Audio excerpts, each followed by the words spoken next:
ఎందుకు ఈయన నెతన్యాహు బయట కనిపించట్లేదు అనేది ఇప్పుడు ఊహాగానాలకి కారణం అయితే అదనమాట. సో ఇంకో కొంతమంది ఏం చెప్తున్నారంటే ఈ ఖమేనీని చంపేయడం వల్ల తనని ఇరాన్ వదిలిపెట్టదు, చంపేస్తుంది, కాబట్టి తను అండర్ గ్రౌండ్కి వెళ్ళిపోయాడు అనేది కూడా కొంతమంది చెప్తున్నారు. కొంతమంది ఏమో జర్మనీ పారిపోయాడు అని కూడా చెప్తున్నాడు. సో ప్రాణాలతో ఎక్కడో పారిపోవడం, దాక్కోవడం ఒకటి, రెండు ఆయనకి సీరియస్ ఇంజూరీస్ జరిగి కోమాలో కానీ, లేకపోతే సీరియస్ గాయపడి కాళ్ళు తీసేయడం లాంటిది కానీ రెండు, మూడోది చనిపోయిండే అవకాశాలు. ఈ మూడు ఏంది అనేది తెలియదు. కానీ ఇంటర్నెట్లో మనం ఫ్యాక్ట్ చెక్ చేస్తే ఇవన్నీ కూడా నిరాధార వార్తలే అంటున్నారు. కానీ మామూలుగా నిరాధార వార్తలు కూడా ఒక్కోసారి తర్వాత కన్ఫర్మ్ అవుతుంటాయి.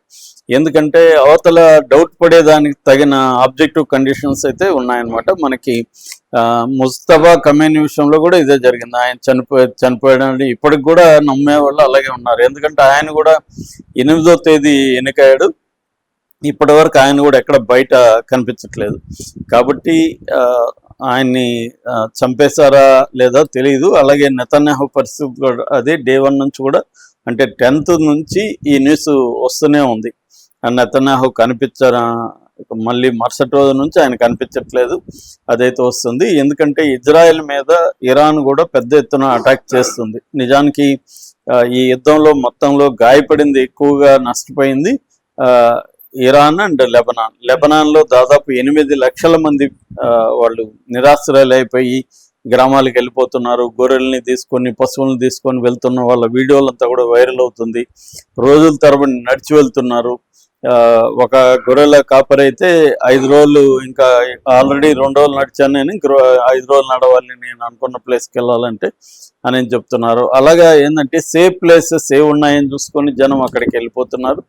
అట్లాగే 700 మందికి పైన అక్కడ లెబనాన్లో చనిపోయారు. అందులో 300 మంది పిల్లలు అని చెప్తున్నారు. ఎక్కువగా ఏంటంటే యుద్ధంలో చనిపోతుండేది పిల్లలు, స్త్రీలు. వీళ్ళు వల్నరబుల్ సెక్షన్స్, వీళ్ళే ఎక్కువ చనిపోతున్నారు.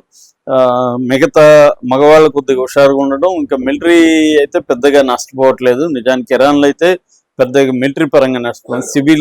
సివిలియన్ క్యాజువాలిటీస్ ఎక్కువగా జరుగుతున్నాయన్నమాట. సో ఈ నేపథ్యంలో ఒక వీడియో కూడా వైరల్ అవుతుంది. ఆ వీడియోలో కూడా నెతన్యాహు కాళ్ళు లేకుండా ఉన్న వీడియో. ఇప్పుడు ఏంటంటే ఏది ఏఐ జనరేటెడ్, ఏది రియల్ అని కనుక్కోవడం కూడా చాలా కష్టం. ఎందుకంటే అంత రియలిస్టిక్గా చేస్తున్నారు. వాటికి ఇప్పుడు ఏఐ ఫేకా కాదని చెప్పే వెబ్సైట్లు, యాప్లు కూడా వచ్చేస్తాయి. వాటిలో ఈ వీడియోను అప్లోడ్ చేస్తే అది అనలైజ్ చేస్తుంది. అది కూడా ఒక్కోసారి కరెక్ట్గా అనలైజ్ చేయట్లేదు. ఎందుకంటే ఏఐ ఇప్పుడు చాలా పర్ఫెక్ట్గా చేయగలుగుతుంది. సో మరి నిజంగా నెతన్యాహు చనిపోయినా లేదని చెప్పే పరిస్థితి లేదు. ఎందుకంటే మిస్ఇన్ఫర్మేషన్, డిస్ఇన్ఫర్మేషన్ అనేది బలంగా వార్ టైంలో ఉంటుందన్నమాట. సో అందుకని ఇక్కడ ఒక హౌస్ ఫైర్ జరిగింది. ఆ ఫైర్లో వాళ్ళ బ్రదర్ వాళ్ళు కూడా ఇరుక్కున్నారన్న ఇంకొక వీడియో కూడా వస్తుంది. ఆ ఫైర్ నిజమా కాదా అనేది కూడా తెలియని పరిస్థితి ఉంది.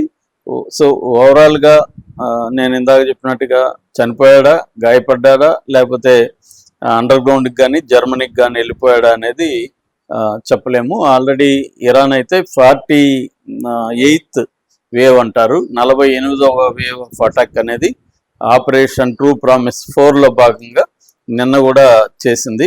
సో నెతన్యాహు ఉన్నాడో లేదని తెలియాలంటే ఆయన బయటికి రావాలి, ఒకవేళ ఉంటే. లేకపోతే ఖచ్చితంగా ఈ న్యూస్ ఇంకా స్ప్రెడ్ అయ్యే అవకాశాలే కనిపిస్తున్నాయి.